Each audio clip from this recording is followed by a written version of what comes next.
यह कहानी है शीतलपुर गांव की। शीतलपुर गांव में दो भाई रहा करते थे। वह दोनों भाई बहुत ही अच्छे दोस्त भी थे। तभी एक बार दोनों भाई गांव में घूमकर अपने घर आ रहे थे। तभी दोनों भाई अपने अपने घर आ जाते हैं। बड़े बड़े भाई का नाम था सोनू और छोटे वाले भाई का नाम था रामू। सोनू और रामू में बहुत ही ज्यादा प्रेम था। सोनू बहुत ही अच्छा इंसान था। वह रोज सुबह सुबह उठना और अपने खेतों में जाकर काम करने लगता। लेकिन उसे तरफ सोनू का छोटा भाई रामू बहुत ही ज्यादा आलसी था। वह सारा दिन गांव में घूम करता था और पूरी रात सोया करता था। तभी एक बार रामू की पत्नी उठती है, लेकिन रामू इतना ज्यादा आलसी था, वह उठ नहीं रहा था। तभी काफी देर तक रामू की पत्नी रामू को परेशान करती है और रामू उठ जाता है। तभी रामू कहता है, अरे भगवान, क्यों इतना चिल्ला रही हो? अभी मुझे सोने दो, मेरी नींद तो पूरी हो जाने दया करो। सुबह सुबह उठने के लिए आ जाती हो। तभी रामू की पत्नी रहती है,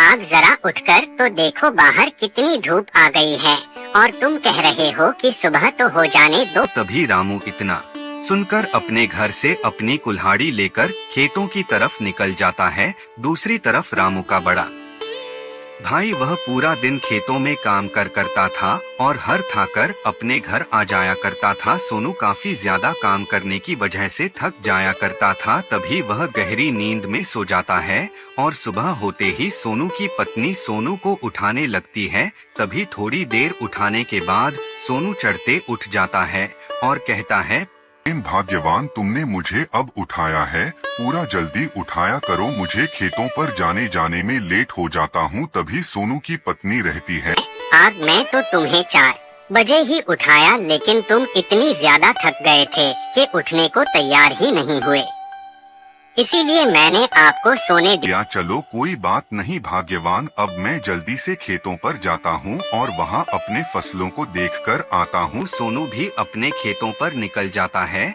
और दूसरी तरफ रामू अपने खेतों पर पहुँच जाता है और वहाँ पहुँचकर कुछ देर अपने खेतों में काम करता है। तभी काम करते करते राम यूँ थक जाता है और कहता है, हे भगवान, आंतों का भी ज्यादा धूप पड़ रही है। अगर मैं इसी तरह खेतों में काम करता रहा तो मैं तो इसी खेत में मर जाऊंगा। मुझे किसी पर के नीचे जाना होगा। तभी रामू अपने खेत में जो पेड़ था उसके नीचे बैठ जाता है। तभी इतना बोलकर रामू खेत से चला जाता है। दूसरी तरफ रामू का भाई श्यामू सुबह से लेकर बिना रुके खेतों में काम कर रहा था। तभी श्यामू को काफी जोर की गम लगने लगती है और श्यामू कहता है, हे भगवान, आज तो धूप काफी ज्यादा हो रही है। लगता है मुझे भी घर जाना चाहिए, वरना ऐसी कड़कती धूप में मेरी तो जान ही निकल जाएगी। तभी श्यामू इतना बोलकर अपने खेत में लगे पीपल के पेड़ के नीचे बैठ जाता है और कुछ देर आराम करता है। उसके बाद श्यामू खुद से ही कहता है, हे श्यामू, अगर तू इसी तरह ऐसी गर्मी में काम करता रहेगा तो देखना, एक दिन तू जरूर मार लेगा। मुझे ऐसी करती काम में काम नहीं करना चाहिए। मेरे सिवा मेरे घर वालों का सहारा कोई नहीं है। श्यामू यह सब बोल ही रहा होता है। तभी श्यामू की नजर अपने खेत में जाती है और वह देखता है कि उसके खेत में कोई चीज काफी तेज चमक रही है। यह क्या चीज है जो इतनी तेज चमक रही है? क्या मुझे चलकर वहाँ देखना चाहिए? चलो देखता हूँ, यह है क्या? तभी श्यामू इतना बोलकर वहाँ चला जाता है।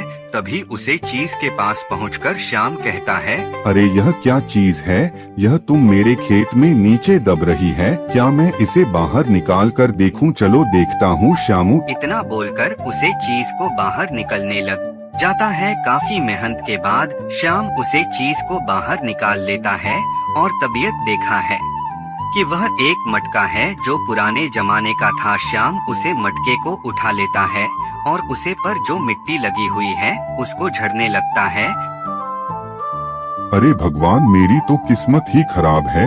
मुझे लगा कि यहाँ कोई बड़ा खजाना है, लेकिन क्या यह मटका मिला और वह भी खाली। में इसका क्या करूँगा? चलो जो भी होगा मैं इसको घर ले जाता हूँ, कुछ तो काम आएगा। इतना बोलकर श्यामू वह मटके को लेकर अपने घर की ओर निकल जाता है।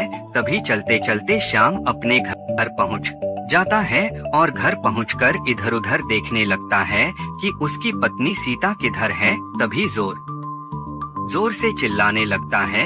सीता, वह सीता किधर हो भाग्यवान, जरा इधर तो आओ, देखो मुझे क्या मिला है। तभी इतना सुनकर सीता श्याम के पास आती है और कहने लगती है, आप क्यों इतना चिल्ला रहे हो? ऐसा कौन सा पहाड़ टूट पड़ा जो इतनी तेज तेज चिल्लाई जा रहे हो? तभी श्यामू कहता है, अरे भाग्यवान, जरा यह तो देखो हमारे खेत में मुझे क्या मिला है। ऐसा क्या मिला है जो इतनी खुशी हो रही है? जरा मुझे भी तो दिखाओ। अरे हाँ हाँ, क्यों नहीं भाग्यवान, तुम्हें नहीं दिखाऊंगा तो किस दिखाऊंगा। यह देखो हमारे खेत में यह मिट्टी का घड़ा मिला है और बिल्कुल ही खाली लगता है। यह कड़ा काफी साल पुराना है, देखो ना जाने कौन से जमाने की इस पर कढ़ाई हो रही है।